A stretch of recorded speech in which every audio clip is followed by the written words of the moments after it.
Well, the RTX 3070 Ti reviews are here. They're out, and they are um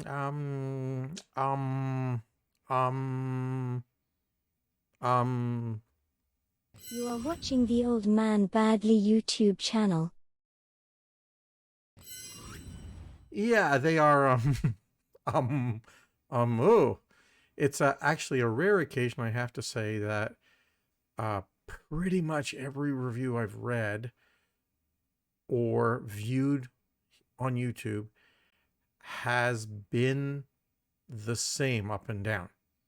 And as you can see from on the side here, reviews are not so good. It's understatement of the day. Now, the NVidia RTX 3070 Ti will release today, June 10th, apparently 9 a.m. Eastern. So if you're seeing this after 9 a.m. Eastern, it's already been released. It's probably already sold out and gone. You'll never see one again. But leading up to it, of course, reviews are at least a little bit important. So let's go look and see what the reviewers had to say.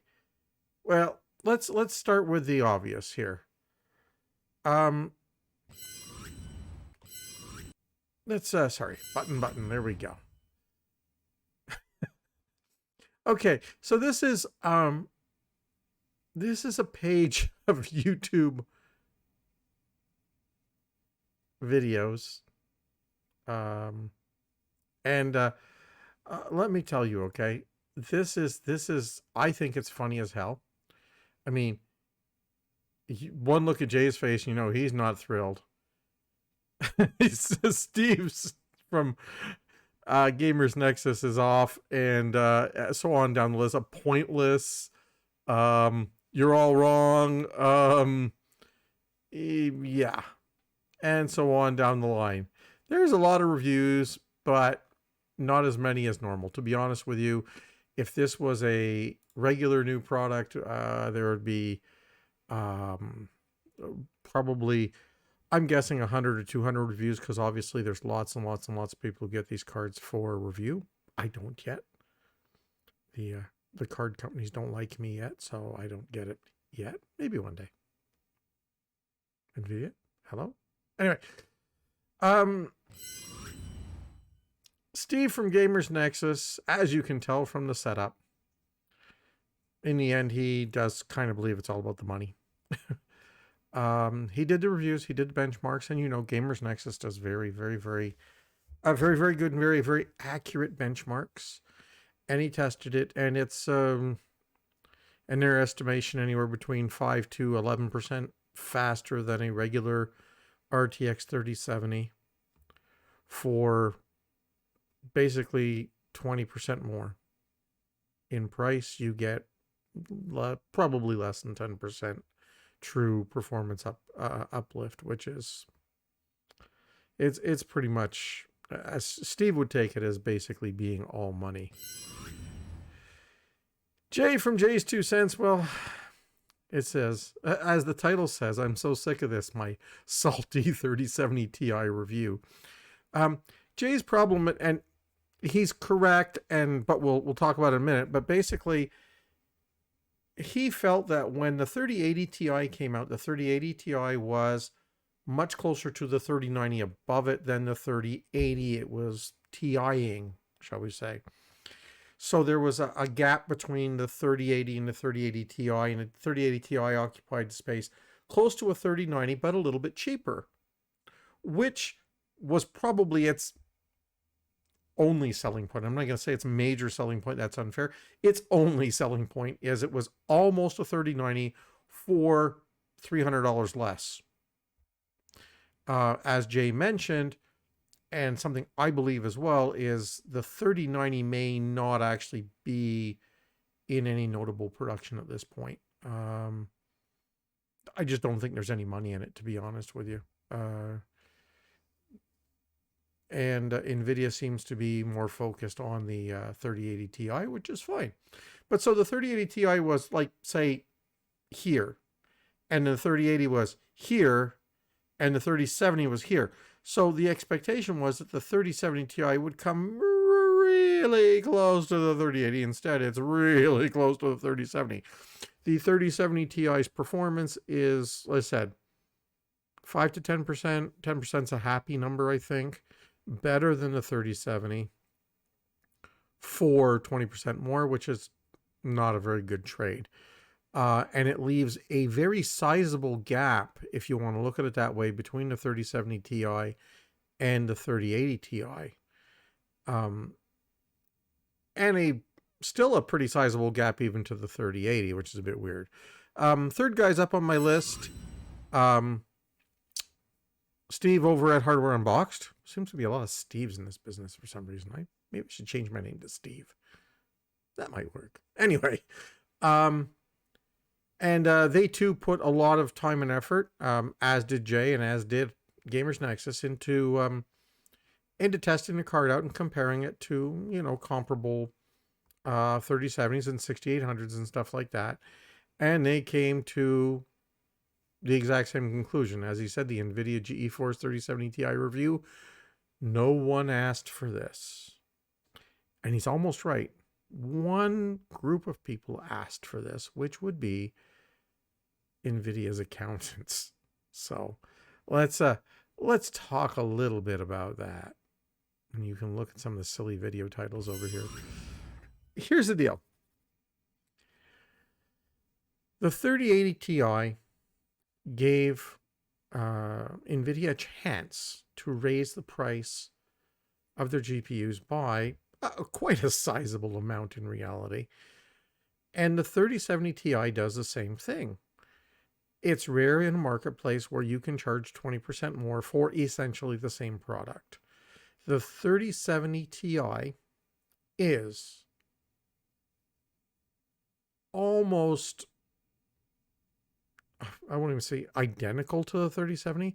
It does have the GDDR6X RAM, which is faster. And yes, it does have faster RAM access. And a lot of the uplift on the card appears to be as a result of that. And the 3070 Ti does have the 3080 style blow-through dual access fan cooling, as opposed to the original blow-through design. The blow-through design apparently isn't quite as efficient, or perhaps isn't as cheap to build. That's maybe the other secret in all of this. But the 3070 Ti represents a 20% increase in MSRP. And you can bet that NVIDIA has stuck a 20% increase on the price of the GPU cores when they sell them to their board partners. Essentially, more of the money of the GPU sales goes into NVIDIA's pockets, and less of it goes into the board partners, and less of it goes in particularly to the retailers, and even more importantly, the scalpers. I don't expect once we get past the initial rush here for a week or two, I do not expect that the 3070 Ti will bring significantly higher money on the eBay market, on the scalping market, etc., than the original 3070. In simple terms, they were already charging everything that the market could bear and a whole lot more. I don't think there's a lot of room. But from the bottom up, there's plenty of wiggle room for NVIDIA to raise the price. Now, I believe that NVIDIA is being very, very smart here by raising the prices, not by raising the prices directly on the 3070 and 3080 and just saying, screw you, they're $200, $300 higher, whatever. Rather, they've introduced new products with the 3070 Ti and 3080 Ti. They have priced them up on the market. And my personal guess is you will not be able to find a regular 3070 or 3080 being sold soon enough. Essentially, NVIDIA just upmarketed themselves price-wise, without having to be the mean and nasty guys who raised the price on the original products. And there will probably still be some 3070s made, and there will probably still be some 3080s made, but they will be in very, very low volume. They'll be very hard to get. And most consumers will be guided towards the Ti. And it makes sense. It makes sense for NVIDIA in this marketplace. They've been leaving For the last 6 or 8 months, NVIDIA's been leaving hundreds of dollars per card on the table, on their founders card, their founders editions cards, and also on the cards sold by their board partners, because they've been selling the parts at what would be normally a correct price, and instead the board partners have been making the money. The board partners have repeatedly, from what I gather, raised their prices to the distributors. The distributors have raised their prices to the retailers, and the retailers have raised the price to us poor consumers, if there is ever any product available. For the most part, there's no product available, so it's kind of one of those situations. The real truth here is the GPU market is still massively screwed up. There's still nowhere near enough product, and the price will be what the price will be. And I think it's just one of these things where it's sort of come to the end of the line where NVIDIA is just going to make their money any way they can. The price, the end price, the end scalper price at the end, once the card's been through NVIDIA and through the board partner and through the distributor and through the retailer and into the scalper's hands and onto eBay, that price probably isn't going to change very much as a result of NVIDIA raising their MSRPs. But what it will do is it will take a little bit of the money that was going through the system and ending up in scalpers' hands, in retailers' hands, and in the board partners' hands, and put a little bit more of it into NVIDIA's hands. If NVIDIA does turn around and take this money and use at least some of it to advance perhaps the next generation of chips, or to finally grace us with a 3050 model that could solve a lot of the problems by putting a much lower end graphics card out there, maybe even like a 3030, that would be a graphics card for people who are using the computers mostly for business and things like that. They might find that they would solve their own problems and advance the marketplace.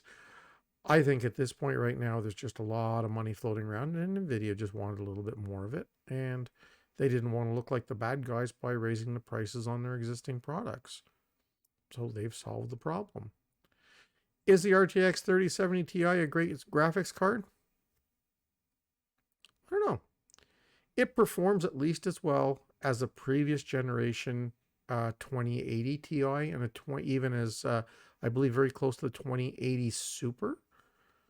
So in many ways, for people who are still on 10 series cards like myself, the 3070 will still represent a significant uplift in performance.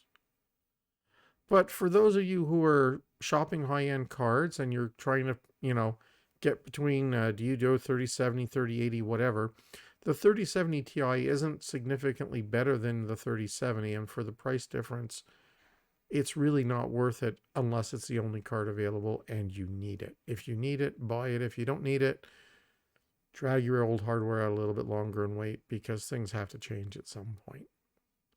Anyway, good luck with the Newegg Shuffle and standing at retail stores trying to buy these suckers, and hopefully somebody will get one, maybe even me. Do you think the GPU Santa will come to visit me tonight? I doubt it.